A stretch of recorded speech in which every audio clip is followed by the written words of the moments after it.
மக்களே, தாவேக்கா ஆட்சிக்கு வந்து 3 வாரங்கள் தான் ஆகுது. இந்த 3 வாரத்தில நடக்கிற எல்லா குற்றங்களுக்கும் தாவேக்கா தான் காரணம். லைக் அவங்களோட லா அண்ட் ஆர்டர் சரியில்லன்னு சொல்லிட்டு பல்வேறு குற்றச்சாட்டுகள் நான் பார்க்குறேன். முக்கியமா இந்த குற்றச்சாட்டுகள வைக்கிறது யாருன்னா, ஏடிஎம்கே அண்ட் டிஎம்கே சப்போர்ட்டர்ஸ். ஆமா. அவங்க வந்து மக்கள் மனசுல ஒரு புரபகண்டா செட் பண்றாங்க. என்னான்னா, டிவிகே ஆட்சி வந்து சரியில்ல. டிவிகே ஆட்சியில மக்களுக்கு பாதுகாப்பு இல்லன்னு சொல்லிட்டு பல்வேறு குற்றச்சாட்டுகள அவங்க வைக்கிறாங்க.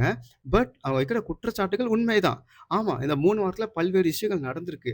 அது ஏன் நடந்திருக்குன்னா, கடந்த 5 வருஷமா சரி விடுங்க. கடந்த 50 வருஷமா மக்கள் வந்து தப்பு செஞ்சா பரவால்ல. நமக்கு தெரிஞ்சவங்க இருக்காங்கல்ல. இவங்க மூலியமா நம்ம வெளில வந்துக்கலாம்.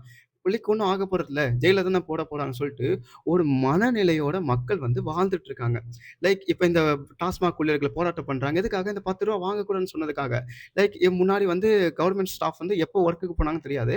பட் இப்ப வந்து ஒரு லா செட் பண்ணியிருக்காங்க. என்னன்னா, காலைல 10 மணிலேருந்து அவங்க 5 மணி வரைக்கும் வொர்க் பண்ணி ஆகணும். அதுக்கு மேல அதுக்கு முன்னாடியே போயிட்டா, அது வந்து லீவ்ல எடுத்துப்போம்ன்னு சொல்லிட்டு ஒரு மாநகராட்சி வந்து அறிவிச்சிருக்காங்க. லைக் இது மாரி பல்வேறு விஷயங்கள் இருக்குது. ஸோ, அடிமட்டத்திலிருந்து ஒவ்வொரு விஷயங்கள சரி பண்ணிட்டு வரணும். அதாவது இவங்க 50 வருஷமா ஆட்சியில இருந்து சரி பண்ண முடியாத விஷயங்கள, நாங்க 3 வாரத்தில எப்படி சரி பண்ண முடியும்? அதுக்காக தான் நாங்க கேட்கிற ஒரே ஒரு விஷயம் என்னன்னா, கொஞ்சம் டைம் குடுங்க. அதாவது இதுவே ஒரு 1 இயர் நடந்து, இதுக்கப்புறம் நீங்க கேள்வி கேட்டா, "என்னப்பா நீங்க ஆட்சிக்கு வந்து 1 இயர் ஆயிடுச்சு. பட் இன்னும் எதுவுமே மாற்றம் நடக்கலையேன்னு" கேட்டா நியாயம். ஆனா, ஆட்சிக்கு வந்து நாங்க 3 வாரம் தானே ஆகுது. அதுக்குள்ள எல்லாம் மாறிறணும். அதாவது படத்துல வர மாரி ஒரே நாள்ல ஓஹோன்னு எல்லாம் மாறிடும்னு சொல்ட்டா, அது எந்த வகையில நியாயம்னு சொல்லிட்டு எனக்கு தெரியல. லைக் இந்த ஆட்சி காலத்துல பல்வேறு விஷயங்கள நாங்க எங்க ஆட்சி கொண்டு வந்திருக்கு.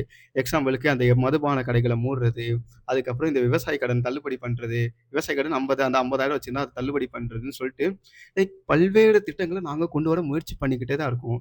ஒண்ணே ஒண்ணு தான் நாங்க எதிர்பார்க்கிறோம். எங்களுக்கு அந்த கொஞ்சம் அந்த நேரத்த குடுங்க. அந்த நேரத்த குடுத்தாலே போதும். உங்களுக்கு அழகான ஒரு ஆட்சிய தர்றதுக்கு எங்க அரசாங்கம் ரெடியா இருக்குது.